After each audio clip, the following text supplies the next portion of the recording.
నేటి సమాజంలో ఎవరిని నమ్మాలో ఎవరిని నమ్మకూడదో అర్థం కావట్లేదు. రోజు ఒకే చోట పని చేస్తున్నా ఒకే ఏరియాలో ఉంటున్నాం కదా అని కూడా నమ్మే పరిస్థితి అసలే లేదు. తెలియని వాళ్ళకంటే తెలిసిన వాళ్ళే ఎక్కువ మోసం చేస్తున్నారు. వారే అత్యంత ప్రమాదకరంగా మారుతున్నారు. మన వాళ్ళే కదా అని నమ్మి పైసా కష్టపడి దాచుకున్న సొమ్మును ఆశపడి పెట్టుబడి పెడితే జంప్ జిలానీ అంటున్నారు.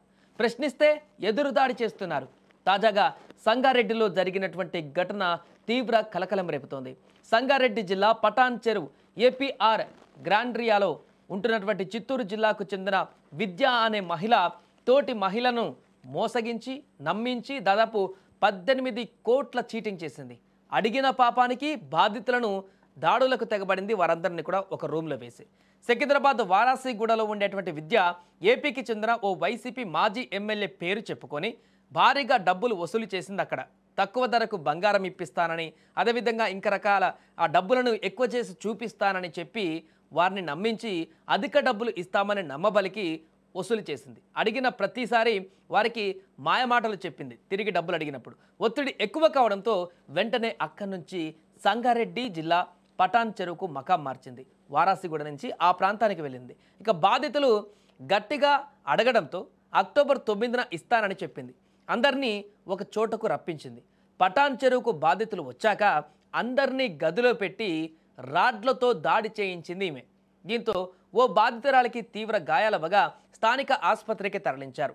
అనంతరం బాధితులు పటాన్ చెరువు పోలీస్ స్టేషన్లో ఫిర్యాదు చేశారు. దీంతో అసలు విషయం బయటకు వచ్చింది. అయితే గతంలో కూడా దాడి చేసినప్పుడు ఫిర్యాదు చేస్తే పటాన్ చెరువు పోలీసులు పట్టించుకోలేదని బాధితులు ప్రస్తుతానికి ఆరోపిస్తున్నారు. ఏదేమైనా కూడా ఇప్పుడు బయటకు వచ్చినటువంటి ఈ వార్త అయితే వైరల్గా మారింది. నమ్మి మోసం చేసి అందరినీ కూడా తీసుకువచ్చి ఒక గదిలో బంధించి దాడి చేసినటువంటి ఘటన సంచలనంగా మారింది. మన అనుకున్న వ్యక్తులు ఏ రకంగా మోసం చేస్తారు, డబ్బుల వద్ద ఎంత దారుణంగా ఉంటారు అనే దానికి మరొక ఉదాహరణగా ఇది. ఈరోజు సమాజంలో అయిన వాళ్ళ దగ్గరే డబ్బులకు మోసపోతున్నటువంటి ఘటనలు మనకు కనిపిస్తున్నాయి. అలాంటిది తను ఎలాంటి రక్త సంబంధం లేకపోయినా కూడా తెలిసిన పరిచయస్తురాలని చెప్పేసి ఒకే ఏరియాలో ఉంటుంది కాబట్టి అందరికీ పరిచయస్తురాలుగా ఉందని చెప్పేసి ఆ రకంగా డబ్బులు ఇచ్చుకుంటే సుమారుగా 18 కోట్ల రూపాయలు, చిన్న అమౌంట్ కూడా కాదు, 18 కోట్ల రూపాయలు అంత అమౌంట్ ఆమెకు ఇస్తే దాన్నంతా తీసుకొని ఇప్పుడు ఉడాయించేటువంటి పరిస్థితి. తిరిగి ఇవ్వకుండా వారందరినీ మోసగించి వారికే శటగోపం పెట్టినటువంటి పరిస్థితి అయితే ఇప్పుడు ఏర్పడింది. కంప్లైంట్ ఇచ్చినప్పుడు కంప్లైంట్ తీసుకోవట్లేదు వాళ్ళు, అంతే. ఇక ఎందుకు తీసుకోరు? కంప్లైంట్ ఇచ్చినప్పుడు తీసుకోవాలి కదా. ఒక లేడీని అట్లా కొట్టినప్పుడు కంప్లైంట్ పోయి దెబ్బలు ఉన్నా కానీ పట్టించుకోలేము అమ్మని. ఎందుకు? టాకింగ్ ఉండే వచ్చి పోలీస్ స్టేషన్ దగ్గర సార్తో కలిసినాక సార్ నవ్వుకుంటూ మాట్లాడినట.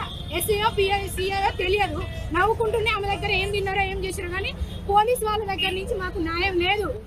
మాకు న్యాయం జరిగినాక మేము పోలీస్ స్టేషన్ కదలాం మేము, అంతే. ఇక మా మమ్మీకి ప్రాణ హామీ ఉంది, మాకు కూడా ప్రాణ హామీ ఉంది, అంతే. ఈ విద్య అనే ఆమె వీళ్ళందరికీ మాయమాటలు చెప్పి కొన్ని డబ్బులు వాళ్ళ దగ్గర కొన్ని కోట్ల రూపాయలు తీసుకొని వచ్చి ప్రస్తుతం మన ఆమె వాళ్ళకు డబ్బులు ఇవ్వకుండా మన పటాన్ చెరువు ఏరియాలో ఈ ఏపీఆర్ విల్లాస్లో ఉంటుంది. అయితే ఈరోజు వాళ్ళకు రమ్మని చెప్పగా ఆమె వెళ్ళి వీళ్ళు ఈ వెన్నెలతో పాటు కొంతమంది ఉమాదేవి, లక్ష్మి, సుమలత, మదన, నందిని, సౌమ్య, కలమ్మ అనే వాళ్ళందరూ పోయి డబ్బుల గురించి మాట్లాడడానికి వాళ్ళ ఇంటికి వెళ్ళిన సమయంలో ఈ విద్య అనేటామె నేను మీకు డబ్బులు ఇచ్చే విషయంలో గొడవపడి అప్పుడు వాళ్ళ ఇంట్లో ఉన్న వాళ్ళ భర్త రాజశేఖర్ రెడ్డి, వాళ్ళ బ్రదర్స్ రంజిత్, మణి, శివ, ఆ ఇంట్లో పని మనిషి స్వప్న, మరియు అలాగే నిఖిల్, సునీల్, అభి అనే వ్యక్తులు వీళ్ళపైన దాడి చేసి బెదిరించినారని, అందులో కలమ్మ అనే మహిళకి రాడు తీసుకొని కొట్టడం వల్ల తలకు గాయమైనదని చెప్పి మనకు దరఖాస్తు రావడం జరిగింది. ఇటు విషయంలో ఈ దరఖాస్తు పైన కేసు నమోదు చేసి విచారణ చేసి తగు చర్య తీసుకోవడం జరుగుతుంది.